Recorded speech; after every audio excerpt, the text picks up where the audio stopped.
සුබ දවසක් යාළුවනේ. අද අපි විනාඩි 15න් හැලප හදා ගන්නයි යන්නේ. මේ තියෙන කුරක්කම් පිටි ග්‍රෑම් 400 පැකට් එක රුපියල් 450යි උනේ.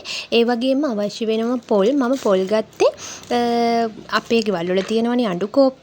ඒ අඬු කෝප්පකින් පුරවලා දෙකක් තමයි පොල් ගත්තේ. ඒ වගේම මෙන්න මේ අඬු කෝප්පෙන් ඒ වගේම මේ අඬු කෝප්පෙන් සීනි ගත්තා අඬු කෝප්ප එකමාරක්. ඒ වගේම අඬු කෝප්ප භාගයක් ගත්තා පිටි පාන් පිටි ගත්තා. මෙන්න සීනි ගත්තේ අඬු කෝප්ප එකමාරයි. මෙන්න මේ විදිහටම ඔයාලා හැරන් කොලක්කම් පිටි වලින් හැල්ප හදලා බලන්නකෝ. දැන් අපි බෝල් එකකට මේ සියලු දේම දාගන්න යන්නේ. කුරක්කම් පිටි දාගන්නවා.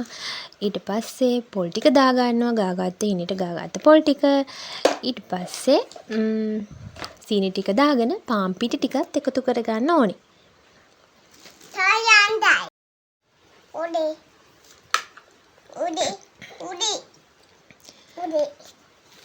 මම සීනි ඉස්සරවම පොඩ්ඩක් එකතු කරන්නේ. නමුත් මම සීනි ඔක්කොම ටික දාගන්නවා.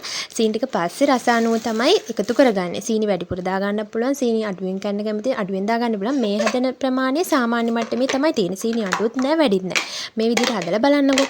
ඊළඟට ලුණු ස්වල්පයක් දාගන්න. ලුණු තේ හැන්දක් තමයි දාගන්නේ.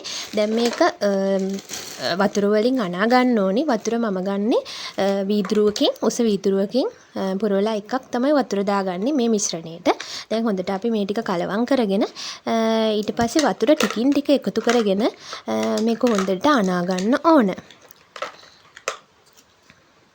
මේ විදිහට අපි කලවම් කරමු. මම දැන් වතුර එකතු කරනවා. වතුර පොඩ එකතු කරලා ලුණු සීනි ටික එකතු වුණාට පස්සේ තමයි මේ ටික කලවම් කරලා ඊට පස්සේ දැන් වතුර ටිකෙන් ටික එකතු කරලා මේ මිශ්‍ර හැමීට අපි හදාගමු. පොඩි වෙලාවකින් තමයි මේක හවසට තේ බොන්න එහෙම ඉක්මනට හදාගන්න පුළුවන් කෑමක්නේ. පාන් පිටි වැඩි වුණත් කුරක්කන් රස එන්නේ. ඒ නිසා මේ විදිහට පිටි සීනි කලවම් කර වතුර දාගන්නකෝ. දැන් අපි මේ මිශ්‍රණය හොඳට කලවම් කරගන්නවා. මෙන්න දැන් මම අනිත් ඉතුරු සීනි ටිකත් එකතු කරගන්නවා. මට සීනි මගේ ප්‍රමාණයෙන් නම් මදි කියන්නේ. සීනි ගානට එන්න මේ සීනි අඬු කෝප්ප එකමාරම දාන්න ඕනේ. හොඳට අනා ගන්නවා. වතුර ටිකක් දාලා හොඳට අනා ගන්නවා. මෙන්න අපි හදාගත්තු මිශ්‍රණය. දැන් අපි කැඳකොළ අරන් කැඳකොළ හොඳට සෝදලා පිරිසිදු කරගෙන ඒකේ තෙත පිහලා අපි කැඳකොළ එකට මේ වගේ පොඩි ප්‍රමාණයක් තියලා ගොඩාක් දාන්නේ නැහැ. එතකොට මහත ඝනකම වැඩි වෙනවා. එතකොට තැම්බෙන්නේ හරියට. දාලා මේව හොඳට තැල්ල කරගන්න ඕනේ. අනම් තතින් තැල්ල කරගන්න ඕනේ. මෙන්න මේ විදිහට මම හැලප 17ක් 20ක් විතර හදාගත්තා. දැන් අපි මේක රයිස් කුකරේ තමයි තම්බන්න යන්නේ. දැන් මේ විදිහට අසුරගෙන රයිස් කුකරේ හොඳට උතුරනකොට අපි මේක තියලා තම්බ ගමු. ඇත්තටම විනාඩි 5ක් 10ක් වගේ තමයි යන්නේ. පොඩි කාලයක් යන්නේ ඉක්මනට තැම්බෙනවා. මම මේක ටිකක් තැම්බුණාට පස්සේ විනාඩි 5කින් විතර ඔක්කොම ටික එළියට අර උඩ ටික ආයෙ යටට දාලා පොඩි වෙලාවක් තියෙනවා. එතකොට අපේ මේ ගුරක්කන් වල පාට වෙනස් වෙලා තියෙනවා කොලේ හැලපේ. මෙන්න මේ විදිහට තැම්බිලා තියෙනවා. අපිට දැන් මේක කන්න පුළුවන්.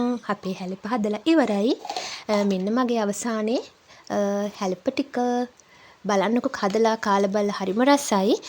සීනි අඩුත් නෑ, පිටි වැඩිත් නෑ, සීනි වැඩිත් නෑ. ගිහින් එන්න සුබ දවසක් ඔයාලට.